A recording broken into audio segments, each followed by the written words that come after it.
जब उसने खुद कह दिया है कि औरतों का मामला घर की जिम्मेदारी देखने का है और मर्दों की जिम्मेदारी घर के बाहर की है।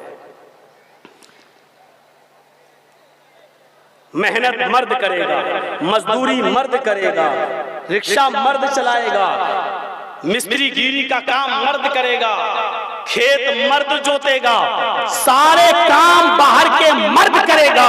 घर में झाड़ू औरत लगाएगी, खाना औरत पकाएगी, बच्चों को तैयार करके स्कूल औरत भेजेगी, घर की सफाई औरत करेगी। औरत की अपनी जिम्मेदारी है, मर्द की अपनी जिम्मेदारी है। खबरदार, अल्लाह के इस नियम को अगर बदलने की कोशिश की तो गोया कि तुमने गाड़ी के बनाने वाले के नियम को तोड़ने की कोशिश की। ये कभी भी एक्सीडेंट हो सकता है।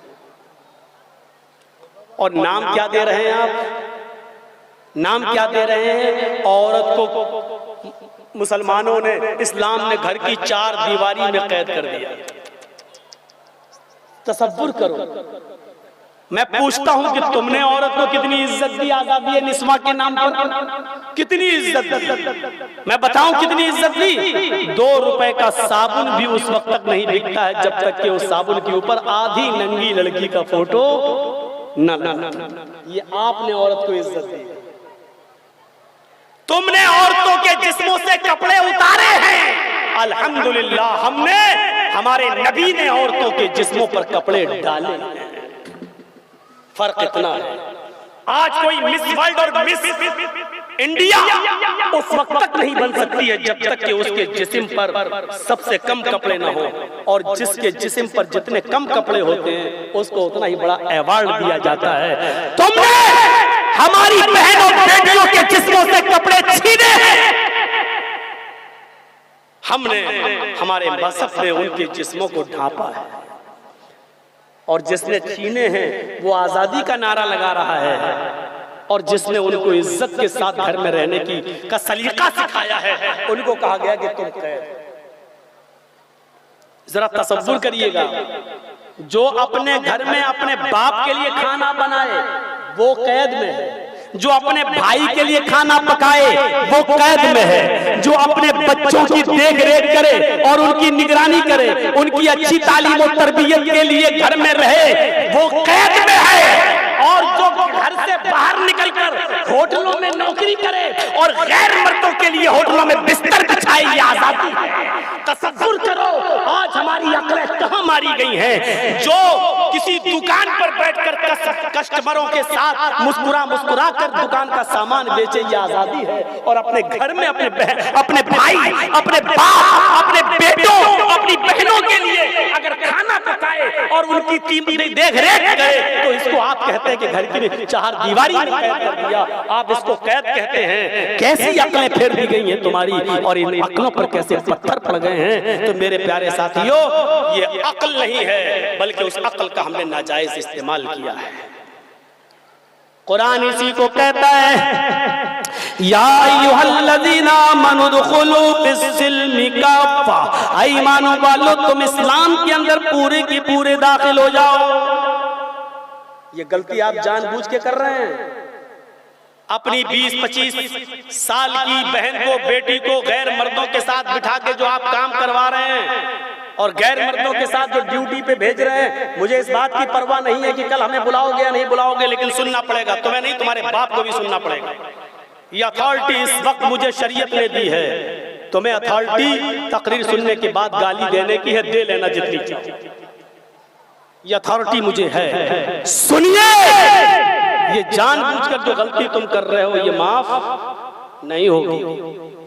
अल्लाह तौबा उसकी कबूल करता है जो अनजाने में गलती हो जाए, और जानबूझकर भी हो जाए तो उस जानबूझकर गलती करने के बाद फिर आइंदा उस जुर्म को न करने का अहद करे कि अल्लाह हम आइंदा इस जुर्म को नहीं करेंगे।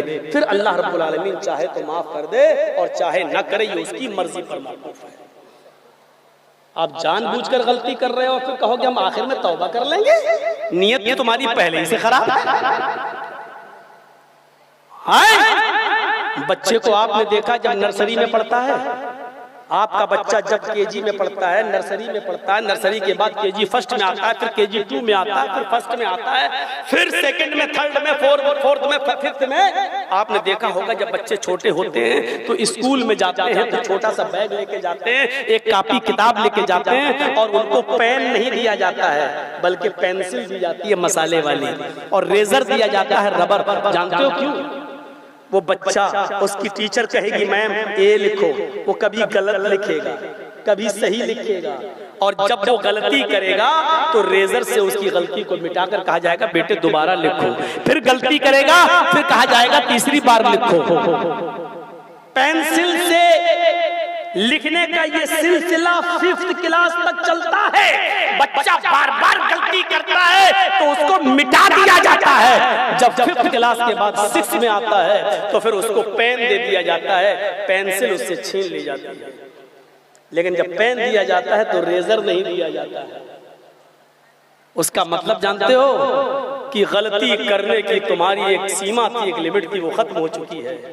अब तुम्हारे पास पेंसिल नहीं है कि गलती करोगे तो रेजर से मिटा दी जाएगी। अब तुम्हारे हाथ में पेन है, सोच समझ कर लिखना।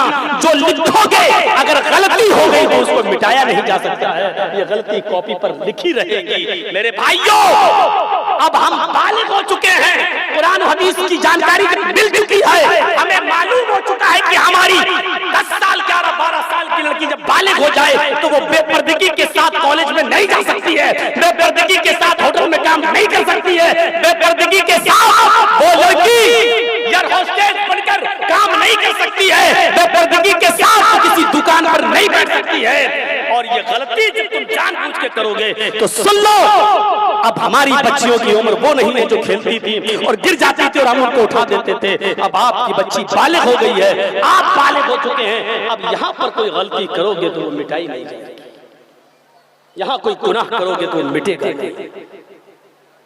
ये तसव्वुर अपने अंदर पैदा कर देगा। वो उम्र खत्म हो चुकी है। अनजाने में कोई गलती हो जाए तो कहिए रब्बना ला तुआखिज़ना इन नसीना वअख्ताना, अल्लाह उन गुनाहों पर हमारी पकड़ मत करना, मुआखज़ा मत करना जो भूल चूक में हो जाएं और गलती से हो जाएं। इन नसीना औ अख्ताना, अगर हमसे भूल चूक में कोई गलती हो जाए, भूल चूक औ अख्ताना, और हम खता कर बैठे, गलती कर बैठे तो उस पर हमारा मुआखज़ा मत करना, हमारी पकड़ मत करना। हम तो जानबूझकर गुनाह कर रहे हैं, जानबूझकर। गौर करो, जानबूझकर हम गुनाह कर रहे हैं। हल्की सी हवा चलती थी, हल्की सी, आसमान लाल भी नहीं होता था और पानी के 1-2 कतरे जमीन पर गिरते थे। अम्मा आयशा कहती हैं, सुनन नसई के अल्फाज हैं, हम नबी अकरम सल्लल्लाहु अलैहि वसल्लम के पास बैठे होते, कभी हम नबी की गोद में अपना सर रखे होते, कभी नबी हमारी गोद में अपना सर रखे होते। इतने में हल्की सी हवा में तुग़यानी आ जाती, थोड़ी सी तेजी आ जाती, पानी के 1-2 कतरे जमीन पर गिरने लगते। मुहम्मदुर रसूलुल्लाह की निगाह जब पानी के 1-2 बूंदों पर, 1-2 कतरों पे जाती, हल्की हवा तेज हो जाने पर नजर जाती, आप मुझे धक्का देते, आप मुझे हटा देते, मुझे ऐसा लगता जैसे मुझे पहचानते ही नहीं, और आप सीधे मस्जिद में चले जाते, अल्लाह से दुआ करते, इलाहुल आलमीन इस बारिश को हमारे लिए रहमत की बारिश बना देना, अज़ाब की बारिश मत बरसाना। इलाहुल आलमीन, आसमान में थोड़ी सी लालामी आ गई है, हल्का सा लाल हो गया है, अल्लाह पहले जमाने की उम्मतों को तूने आग से हलाक को बर्बाद कर दिया है, आग के अंगारे बरसाए हैं। ऐ अल्लाह, इस आसमान से कहीं मेरी उम्मत पर आग के अंगारे न बरसने लगे। ऐ अल्लाह, इस बारिश को रहमत की बारिश बरसाना, रहमत की बना देना। हल्की सी हवा मेरे नबी को अल्लाह का अज़ाब लगने लगती थी, मस्जिद मस्जिद की तरफ भागने लगते थे। मेरे भाई हमें नींदें कैसे आ जाती हैं, हम सो कैसे जाते हैं, हमने ईशा की नमाज नहीं पढ़ी, बिस्तर पे नींद कैसे आ जाती है, हम फजर में जमात के साथ नमाज नहीं पढ़ते, फिर हम खेती बाड़ी चले जाते हैं, हम काम में लग जाते हैं, हमारा पूरा दिन आराम से कैसे गुजर जाता है, कैसे कट जाता है। मेरे भाइयों, हमें और आपका चैन सुकून बर्बाद क्यों नहीं होता, हमारी राहत बर्बाद क्यों नहीं होती। हमें इस बात का एहसास अपने अंदर करना चाहिए, हमें इस बात को सोचना चाहिए कि हमें सुकून कैसे, सहाबा किराम को तो सुकून नहीं मिलता था, तुम्हें सुकून कैसे मिल गया है, तुम्हें आराम से नींद कैसे आ जाती है।